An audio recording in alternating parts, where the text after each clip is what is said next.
వాళ్ళు ఏదైతే చెప్పారో నేను కాంట్రాక్టుల దగ్గర 15% కమిషన్ తీసుకున్నానని అది నేను ప్రమాణం చేసి చెప్తా ఉన్నాను. నేను ఎక్కడ ఏ కాంట్రాక్టర్ దగ్గర కూడా 15% తీసుకున్నటువంటి దాఖలాలు కానీ ఆ దేవుడు సాక్షిగా ప్రమాణం చేసి చెప్తా ఉన్నాను. లేదంటే వాళ్ళు కూడా వచ్చి ప్రమాణం చేయాల్సిందని నేను నిర్ణయం కోరాను.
అందరికీ నమస్కారం.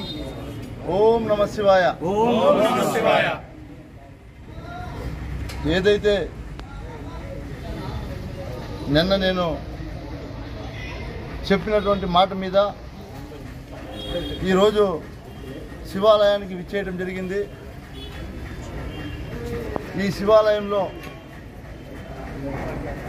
మాట్లాడొచ్చో మాట్లాడకూడదో కూడా నిజంగా తెలీదు, కానీ శివుడు సాక్షిగా ప్రమాణం చేసి చెప్తా ఉన్నాను.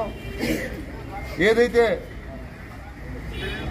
మాజీలిద్దరూ కూడా మాట్లాడినటువంటి కూడా అబద్ధాలు అని నేను ప్రమాణం చేసి చెప్తా ఉన్నాను. అదేవిధంగా వాళ్ళు ఏదైతే చెప్పారో నేను కాంట్రాక్టుల దగ్గర 15% కమిషన్ తీసుకున్నానని అది నేను ప్రమాణం చేసి చెప్తా ఉన్నాను. నేను ఎక్కడ ఏ కాంట్రాక్టర్ దగ్గర కూడా 15% తీసుకున్నటువంటి దాఖలాలు కానీ ఆ దేవుడు సాక్షిగా ప్రమాణం చేసి చెప్తా ఉన్నాను. లేదంటే వాళ్ళు కూడా వచ్చి ప్రమాణం చేయాల్సిందని నేను నిర్ణయం కోరాను. అదేవిధంగా అందరినీ ఆ కాలువలో ఇసుక నేను బెంగళూరుకు తోలేనని చెప్పారు. దానికి కూడా నేను ప్రమాణం చేసి చెప్తా ఉన్నా. నేను అందరినివా కాదు, ఈ పలమనేరు నియోజకవర్గంలోనే ఎక్కడా కూడా నేను ఇసుక తోలినట్టు చేయలేదని కూడా నేను ప్రమాణం చేస్తా ఉన్నా. అదేవిధంగా ఏదైతే వాళ్ళు మాట్లాడారో అవన్నీ కూడా అబద్ధాలే అని కూడా నేను ప్రమాణం చేసి చెప్తా ఉన్నా. ఒక్కటి గుర్తుపెట్టుకోండి, నేను ఎంతో నిజాయితీగా ఈ 5 సంవత్సరాలు మీలాగా నేను కూనీ చేయకుండా ఎంతో నిజాయితీగా ప్రజలకు అందుబాటులో ఉండి ప్రజలు నాకు ఇచ్చినటువంటి గౌరవాన్ని నన్ను చిన్న వయసులో శాసనసభ్యుడు చేశారు. అందుకోసం నిరంతరం నేను ప్రజలతో ఉండి ప్రజల మధ్యనే ఉన్నాను అని కూడా మీ అందరికీ తెలియజేస్తూ ఏదైనా మాట్లాడేటప్పుడు వాస్తవాలు మాట్లాడండి, ఇంక మీదైనా కూడా తెలియజేస్తూ ఉన్నా. ఏం ప్రశ్నించేదానికి ఏం లేదు, ఏం ప్రశ్నించేదానికి కూడా ఏం లేదు.